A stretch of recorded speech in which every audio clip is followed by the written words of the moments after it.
नाज़रीन, हाला में भी कश्मीरियुनि सां एके जे इज़हार लाइ रैली कढी वई। रेवेन्यू ऑफिस खां प्रेस क्लब ताईं असिस्टेंट कमिश्नर जी अॻवानी में निकितल रैली में शहरियुनि, उस्तादनि ऐं शागिर्दनि वॾे अंग में शिरकत कई। उन हवाले सां वीडियो लिंक ते मौजूद आहे नदीम मंगरियो। जी बिल्कुल, कश्मीर डे के हवाले से आज हाला में भी कारो डी मल्हायो वियो आहे। कश्मीरी भाइरनि सां इज़हार यकजहती के लिए असिस्टेंट कमिश्नर हाला की अॻवानी में मुख्तार कार हाफिज़ का रैली कढी वई आहे। जो रैली में सियासी समाजी तंज़ीमुनि जे अॻवाननि, स्कूली शागिर्दनि, उस्तादनि जेका वॾे अंग में शिरकत कई आहे। रैली जेका शहर के मुख़्तलिफ़ रस्तनि खां थींदी हिते प्रेस क्लब ते पहुती आहे। रैली में शरीक जेके माण्हू आहिनि, जेके अॻवान आहिनि, उन्हनि सां ॻाल्हि ॿोल कंदासूं तो कश्मीर के हवाले सां छा था चवनि। अॼु 27 अक्टूबर आहे। 27 अक्टूबर 1947 में भारतीय फ़ौजनि कश्मीर में दाख़िल थी करे कश्मीरी बेगुनाह जानियुनि जो नुक़सानु कयो, उनजो खून वहायो ऐं अॼु 60-70 साल गुज़री विया आहिनि ऐं मुसलसल इंडियन आर्मी जा मज़ालिम उन्हनि ते कंटिन्यू आहिनि। असां उन्हनि जे ख़िलाफ़ एहतिजाज पिया कयूं।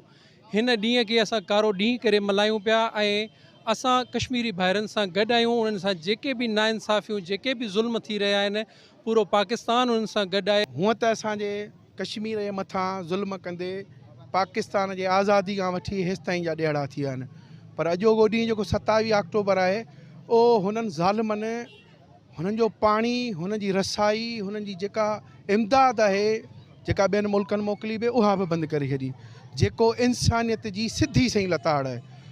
असीं अॼु इंडिया के, भारत के, मोदीअ के त दुश्मन करार ॾियूं था, छो नथा असीं ॿियनि सलामती काउंसिल ऐं ॿियनि इंटरनेशनलिज़म जमायतुनि खे ॾोहारी करार ॾियूं। छो ही सभु उन्हनि खां सघारा आहिनि छा, जो हुननि जी पाणीअ जी रसाई, हुननि जी दवाउनि जी रसाई, हुननि जे खाधनि जी रसाई मुमकिन कान्हे बंदि थी वियो। उते मज़ालिम त पूरी 50 सालनि खां मथे, 75 सालनि खां मथे जेको आहे ज़ुल्म हले पियो। हीअ जेको ॾींहुं पूरो साल थी वियो आहे हिननि ज़ालिमनि, उन्हनि मासूमनि जे मथां, जेको बचनि जे मथां ज़ुल्म पियो हले, उन्हनि जे मथां जेका ग़िज़ाइयत आहे उहा बंदि पई आहे, हुननि जे मथां जेको पाणी आहे उनजी रसाई बंदि पई आहे, दवाउनि जी रसाई बंदि कई।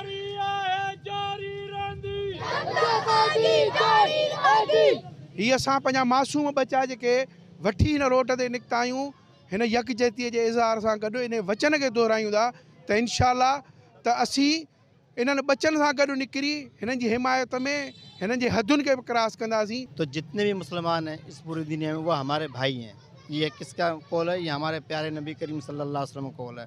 और कश्मीरियों के लिए कश्मीर ऐसे है जैसे स्याह रंग, इंसान की जो शेर रंग है वो कट जाए तो इंसान मुर्दा है, तो उनके साथ हम खड़े हैं। हर कड़े वक्त में, हर बुरे वक्त में हम उनके साथ खड़े हैं और कश्मीरियों को हम अकेला नहीं छोड़ेंगे, क्योंकि हमारे भाई हैं, हमारे दीनी भाई हैं। और वहाँ जो मज़ालिम हो रहा है उसके एहतजाज के लिए निकले हैं। आज 27 अक्टूबर यानी स्याह दिन है।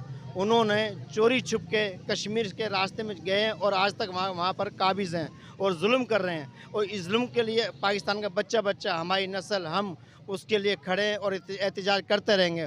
और इंशाल्लाह एक दिन कश्मीर बनेगा पाकिस्तान। हो रहा है वो हम नहीं बर्दाश्त कर सकेंगे। जो बच्चों पर, माओं पर, बहनों पर, बूढ़ों पर जुल्म हो रहा है वो नहीं बर्दाश्त कर सकेंगे। कश्मीर हमारा हिस्सा है और हम हिस्सा लेकर रहेंगे। कश्मीर पर जो जुल्म हो रहा है हम वो नहीं बर्दाश्त कर सकेंगे। कश्मीर बनेगा, कश्मीर बनेगा, हम लेकर रहेंगे, हम लेकर रहेंगे।